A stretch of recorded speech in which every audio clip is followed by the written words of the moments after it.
नमस्कार, सच्ची रिपोर्ट में आपका स्वागत है। मैं आपके साथ निकिता श्रीवास्तव। आइए रुक करते हैं आज की तमाम बड़ी खबरों का। छत्तीसगढ़ जिले के स्वतंत्रता सेनानी कालिदास स्वामी, जिन्होंने जागीरदारों और अंग्रेजों की ओर से काश्तकारों पर हो रहे अत्याचार को लेकर विभिन्न आंदोलन में शामिल होकर के अपना सहयोग किया, उन्होंने पत्रकारों से विशेष चर्चा की।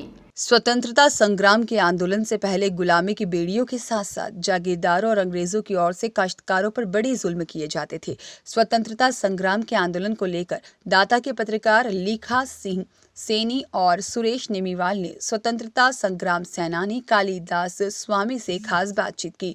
पुरानी यादों को ताज़ा करते हुए स्वतंत्रता सेनानी कालिदास स्वामी कहते हैं कि टैक्स हटवाने और दूसरे देशों की सल्तनत की हुकूमत को समाप्त करवाने के लिए गांधी जी ने असहयोग आंदोलन में सहयोग का आह्वान किया था, जिस पर शेखावटी में आज़ादी का आंदोलन प्रारंभ हुआ और लोगों को आंदोलन में कूदना पड़ा। रामभजन स्वामी, जयरामपुरा, श्री माधोपुर, बंशीधर शर्मा और रिंगस के राम स्वरूप हिंदका से इस आंदोलन का नेतृत्व किया गया। जगह जगह पर विरोध प्रदर्शन किए गए। उस वक्त काश्तकारों से 36 प्रकार के कर वसूल किए जाते थे, जिसमें 5 चराई टैक्स, जंगल में मवेशियों को चराने के लिए भी कर लिया जाता था। किसानों से 50% लगान लिया जाता था। यहाँ तक कि घास फूस पर भी लगान वसूला जाता था। किसानों से मवेशी रखने पर भी खूंटा बंधाई कर लिया जाता था, जो सबसे बुरा कर था। किसान बिना कर दिए गाय, भैंस, बकरी, बैल कोई भी पशु नहीं रख सकता था। पशु बांधने का भी कर होता था। जागीरदार की बहन या बेटी की शादी के लिए भी सारा खर्चा काश्तकारों से बाईजी की लाग के नाम से लिया जाता था। कर नहीं चुकाने पर काट की सजा दी जाती थी। आपको बता दें कि स्वतंत्रता सेनानी कालिदास जी स्वामी रिंगस से 3 किलोमीटर दूर जेतू सर पंचायत से हैं। सैनी समाज के दादूपंती स्वामी हैं। वर्तमान में दादू दयाल आश्रम जेतू सर में रहते हैं। आप शतायु के करीब होकर भी गौशाला में गायों की सेवा करते हैं। सीताराम गौशाला रिंगस के संरक्षक भी हैं। कालिदास स्वामी के पिता का नाम गिरधारी दास स्वामी था। इन्होंने 7वीं तक पढ़ाई की। 1942 में भारत छोड़ो आंदोलन सहित विभिन्न आंदोलन में सम्मिलित हुए। आपको सरकार द्वारा कई सम्मान भी मिले, जिसमें राज्य सरकार द्वारा आपको ताम्र पत्र मिला। सन 2012 में राष्ट्रपति सम्मान पुरस्कार मिला था। उन्होंने बताया कि राजची दाता ठाकुर स्वर्गीय मदन सिंह दाता से भी मैं कई बार मिला हूँ। अपने जागीरदारों के खिलाफ, ठिकानेदारों के खिलाफ और कास्ट कानून के जो विभिन्न प्रकार के टैक्स थे, लाग थे, उनको सताया जाता था। ज़मीन का अधिकार नहीं था उनको, तो उनके खिलाफ आंदोलन किया, नारेबाजी की। तो उस समय मुझे वो लोगों को भी किया, रिश्वत किया, परंतु उन्होंने माफ़ी मांग ली। इस कारण से उनको छोड़ दिया। मैंने कहा भाई तुम माफ़ी मांगो, तो भाई माफ़ी किस बात की, हमने कोई अब छोड़ किया है तब तो चलो जेल भी, चलो जेल में ले गए, सीकर ले गए। और सीकर में बहुत क्या भाई तुम्हारे को हम सजा देंगे, आटा पिसाएंगे और यहाँ रहो तुम। तो भाई ठीक है, रहते हैं और रहे वहाँ जेल में भी आटा पिसाते थे, खाना भी एक समय दिया करते थे, रात को बंद कर दिया करते थे। इस प्रकार की यात्राएँ दी। फिर भी मैंने जो है वहाँ कोई किसी प्रकार की माफ़ी मांगी नहीं। 1 महीने की सज़ा दी गई मुझे और 1 महीने के बाद में मुझे छोड़ा गया। ये या क्या गया इलाहाबाद। उसके बाद भी बराबर मैं चलता रहा समाज सुधार के बारे में, आंदोलनों के बारे में। उसके बाद में सन 47 को 15 को भारत आज़ाद हुआ।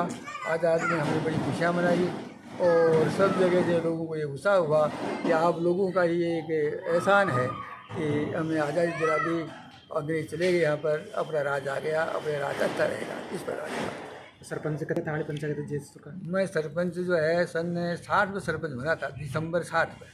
तो 60 से लेकर के 64 में दोबारा 64 में चुनाव है, 4 साल के बाद जा करके उसमें सरपंच दोबारा बना गया।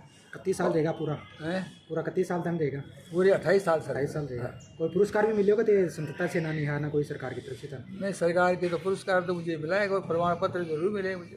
तो क्या बता रहे ताम्र पत्र दे रहे हैं आप? ताम्र पत्र मिला है, ताम्र पत्र है। भी सम्मान करे हैं राज्य सरकार का।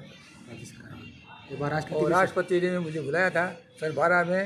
अपने ये राष्ट्रपति थे प्रतिभा पाटिल जी। हाँ, प्रतिभा जी नहीं, वो अपने पश्चिम बंगाल वाले। अपने दिल्ली में अशोका भवन में सन 2012। बाहर कितने साल का होगा थे? इस समय मेरी उम्र तो है 97 वर्ष, पर सर्टिफिकेट जो मेरा है वो कम का है, उस पर 91 ही लिखा हुआ है, क्यों खड़े उस पर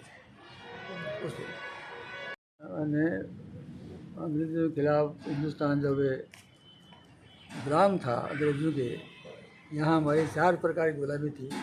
उन गुलामों को दूर करने के लिए मैंने बहुत ज़्यादा सक्रिय काम किया और जगह जगह आंदोलन किए, किसानों का संगठन किया और जातियों का संगठन किया। और उस समय ये था कि एस.सी. को कोई पढ़ने की भी व्यवस्था नहीं थी। उस समय मैंने खुद ने एक नई स्कूल हरिजन समिति के नाम से, हरिजन शिक्षा समिति के नाम से एक स्कूल खोला जिनके समय, और उसमें हरिजन के बच्चों को पढ़ाया लिखाया ये काम किया मैंने।